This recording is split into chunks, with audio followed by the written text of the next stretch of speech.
Subscribe करते वक्त bell icon को जरूर प्रेस करें जिससे लेटेस्ट एजुकेशनल वीडियोस का नोटिफिकेशन आपको मिलता रहे। इस वीडियो में मैं आपको रेट ऑफ रिटर्न क्या है, इसका फार्मूला क्या है, एग्जाम्पल के साथ इजी वे में समझाऊंगा। वीडियो को एंड तक देखिएगा ताकि आपको कंप्लीट इन्फॉर्मेशन मिल सके।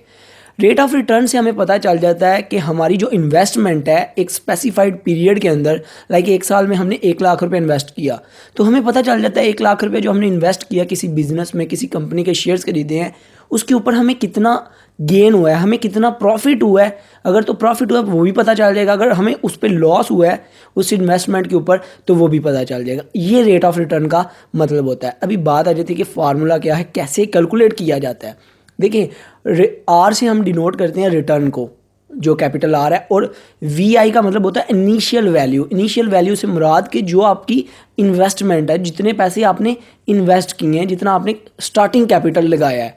और वी एफ का मतलब है फाइनल वैल्यू, मतलब कि जो आपने इन्वेस्टमेंट की थी उसके बाद जो एंड पे रिजल्ट आया, जो एंड पे कंक्लूजन निकल के आया, वो क्या है, वो जो वैल्यू है उसको हम बोलेंगे फाइनल वैल्यू, वी एफ से डिनोट होगी। अभी इसका जो नीचे फार्मूला लिखा है R is equal to V F minus V I divided V I, मतलब कि फाइनल वैल्यू जो हमारे पास आएगी, लाइक आपने 1 लाख रुपए इन्वेस्ट किया एक बिजनेस के ऊपर, तो आपका उस बिजनेस के ऊपर, उस बिजनेस से आपको जब 1 साल बाद जो रिटर्न था, मतलब वो वैल्यू होगी 2 लाख रुपए की। 1 लाख रुपए उसके ऊपर प्रॉफिट आया, तो मतलब कि जो फाइनल वैल्यू होगी ना उसके अंदर इनिशियल भी इंक्लूड होती है, ये आपने याद रखना है। इनिशियल भी इंक्लूड होगी, उसके अंदर प्रॉफिट भी इंक्लूड होगा, इंटरेस्ट, डिविडेंड, हर चीज़ उसके अंदर इंक्लूड होगी जो फाइनल वैल्यू होगी।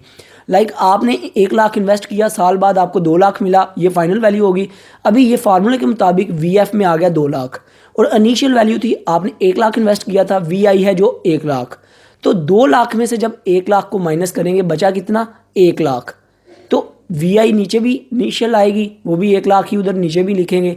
तो 1 लाख को जब 1 लाख के ऊपर डिवाइड करेंगे तो आंसर आएगा 100, मतलब 1। जब परसेंटेज में कन्वर्ट करेंगे तो 100% आएगा, मतलब कि आपकी जो इन्वेस्टमेंट है इससे पता चल रहा है कि आपको उसके ऊपर 100% प्रॉफिट मिला है। अगर आपने 1 रुपया लगाया तो साल बाद आपको 2 रुपये मिले हैं। इसी तरह जैसे आपने 1 लाख रुपया लगाया था, साल बाद डबल होगी, 2 लाख हो गया, तो इसका मतलब 100% रिटर्न आपको मिला है। ये तो सिंपल सा हमें वैसे भी पता चल जाता है फार्मूले के बगैर भी, पर कुछ ऐसी ऐसी इन्वेस्टमेंट्स होती हैं जो पॉइंट में और बड़ी अमाउंट में होती हैं, और उसमें डिफरेंट इनिशियल वैल्यू, इंटरेस्ट, वो मुश्किल होता है। तो उस फार्मूले से, इस फार्मूले से उन वैल्यूज़ को भी, उसका भी आप फाइंड कर लेते हैं कि रेट ऑफ रिटर्न क्या निकलता है। तो ये इसका छोटा सा कॉन्सेप्ट था, आई होप आपको क्लियर हो चुका होगा। वीडियो अच्छी लगी हो तो सब्सक्राइब और लाइक करना मत भूलिएगा। अपना बहुत ख्याल रखिएगा, दुआओं में याद रखिएगा। Good bye.